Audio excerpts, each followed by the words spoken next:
अस्सलाम वालेकुम, कैसे हैं आप सब। उम्मीद करती हूँ आप सब खैरियत से होंगे। मैं भी अल्हम्दुलिल्लाह बिल्कुल ठीक हूँ और अल्लाह ताला से दुआ करती हूँ कि अल्लाह ताला हम सबको हमारे घरों में हमेशा शाद रखे, आबाद रखे और हमारी दुआओं को अपनी बारगाह रहमत में कबूल फरमाए। आमीन अल्लाहुम्मा आमीन।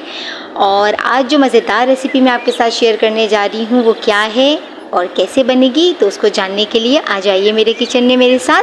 बिस्मिल्लाहिर्रहमानिर्रहीम के साथ अपनी रेसिपी का आगाज़ करती हूँ। मैं आज बना रही हूँ मैं बीफ रेशा कबाब। इसके लिए सबसे पहले मैंने पतीली में पानी डाल लिया है 1 कप। अब मैं डाल रही हूँ उसके अंदर बीफ। मैं हमेशा पहले पानी डालती हूँ, वो थोड़ा गर्म हो जाता है क्योंकि मेरा पतीला जो है वो प्रीहीटेड था, तो पानी गर्म हो गया था। अब मैंने इसके अंदर बीफ डाल दिया। दाल डाली मैंने चने की दाल 1 कप।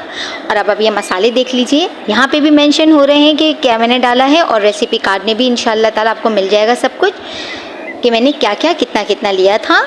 अब मैं डाल रही हूँ इसमें हल्दी नमक डालने के बाद मैं ये डाल रही हूँ हरी मिर्चें हैं कुछ और प्याज है, ये डाल दी मैंने। अब इसमें अदरक लहसुन का पेस्ट डाल रही हूँ। मैं साबुत अदरक लहसुन नहीं डालती कभी भी कबाबों में, मैं हमेशा पेस्ट डालती हूँ। उसके बाद पानी डाल के मैंने इसको अच्छे से मिक्स कर दिया है। आप इसको चिकन में भी बना सकते हैं और बकरे के उसमें गोश्त में भी बना सकते हैं जो बोनलेस का हो, लेकिन मटन और चिकन से ज़्यादा जो फ्लेवर इसका आता है निकल के बीफ का ही आता है, तो आप इसको ज़रूर ट्राई कीजिएगा। अब मैंने इसको कवर कर दिया है मीडियम टू लो फ्लेम पे। तकरीबन मैंने इसको पकाया था 48 to 50 मिनट्स तक मैंने इसको पकाया था। अब मैंने इसको चेक किया है तो माशाल्लाह गोश्त जो है वो काफ़ी हद तक मेरा डन हो चुका है। अब मैं इसको जो है ड्राई कर लूँगी, जितना इसका पानी है वो ड्राइनेस में, जब पानी ड्राई होगा उसी में जो बाकी गोश्त का गलावट होनी है वो हो जाएगी। अब ये देखिए माशाल्लाह से बिल्कुल ज़बरदस्त हो चुका है। ये आधा किलो बीफ था जिसके लिए मैंने 1 कप दाल ली थी। आप चाहें जिस तरह आप इसकी क्वांटिटी बढ़ाएं तो आप बढ़ा लीजिएगा, मसाले वगैरह सब कुछ अपने हिसाब से। अब मैं इसमें जो है ये ड्राई कर लिया था तो मैंने इसमें से तेज़पात, बड़ी इलायची और ये चीज़ें निकाल ली हैं। ये देखिए माशाल्लाह कितना ज़बरदस्त बोटी का जो है वो रेशा हो गया है। अब मैं इसको बिल्कुल भी चॉपर में नहीं करूँगी, मैंने इसको हाथ से ही घोट लिया था अच्छे से। और इसके अंदर मैंने हरा धनिया, पुदीना और हरी मिर्च और प्याज को चॉपर में करके उसका पानी ड्राई करके इसके साथ मिला लिया था। आप जब भी रेशा कबाब बनाएं तो कभी भी उसको चॉपर में ना करें, नहीं तो फिर वो रेशा नहीं बनेगा। लेकिन जो ये बाकी चीज़ें हैं ये आप कर लीजिए। अब मैं आप ये देख लीजिए मैं इसके सारे कबाब बना रही हूँ। एक कबाब मैंने आपको बना के दिखा दिया है। अब इनके सारे कबाब मैं रेडी कर लेती हूँ, फिर मैं आपसे मिलती हूँ। अब मैंने इसको रख लिया है, फ्राइंग पैन को प्री हीटेड कर लिया था। अब ये प्री हीटेड हो चुका है अल्हम्दुलिल्लाह। इसमें तेल मैंने डाल दिया है। ये मैंने एक अंडा ले लिया था, उसको मैंने फेंट लिया है। अब पहले मैं कबाब की जो टिक्की है वो मैं अंडे के अंदर अच्छे से डिप करूँगी, उसके बाद मैं इसको उसके तेल के अंदर डाल दूँगी।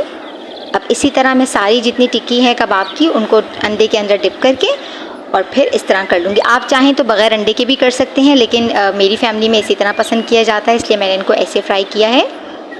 ये बहुत मज़े के कबाब बनेंगे, आपने इनको ज़रूर ट्राई करना है। ये देखिए माशाल्लाह से कितने ज़बरदस्त कबाब बने हैं, ये देखिए। अब मैं इनको दिखाती हूँ फाइनल लुक आपको। माशाल्लाह ये देखिए हमारे कबाब कितने ज़बरदस्त बन के तैयार हुए हैं। आपने इस रेसिपी को ज़रूर ट्राई करना है। बकरा ईद आ रही है, आपने इस रेसिपी को जब इंशाल्लाह ताला बनाना है तो आपने मुझे फ़ीडबैक देनी है, बताना है। अभी तो आप देते ही हैं, मुझे कमेंट्स में बताते हैं कि आपको मेरी रेसिपी अच्छी लगी है, लेकिन जब इंशाल्लाह आप इसको बड़ी ईद पे बनाएंगे तो आप मुझे बताइएगा कि बहुत मज़े के कबाब बने थे या नहीं। और आप देखें कितने जल्दी से बन गए हैं, कोई मसला ही नहीं हुआ। और हमने इसको चॉपर में अगर कर लेते ना तो फिर वो ये रेशा नहीं आता जो मैं अभी आपको दिखाती हूँ, जो हमारा रेशा आया है। ये देखिए माशाल्लाह से कितना ज़बरदस्त हमारे कबाब का जो है वो रेशा आया है। मैं उम्मीद करती हूँ आपको मेरी हर रेसिपी की तरह ये रेसिपी भी बहुत पसंद आई होगी। प्लीज़ इसको ज़रूर ट्राई कीजिएगा। अपना साथ अपना प्यार देते रहिए। इंस्टाग्राम और फेसबुक पे भी मुझे फॉलो कीजिए। अब मैं जाती हूँ, फिर हाजिर होंगी एक मज़ेदार और क्विक रेसिपी के साथ। तब तक के लिए अपनी बहन को इजाज़त दीजिए। अपना बहुत ख्याल रखिएगा। अल्लाह हाफिज़।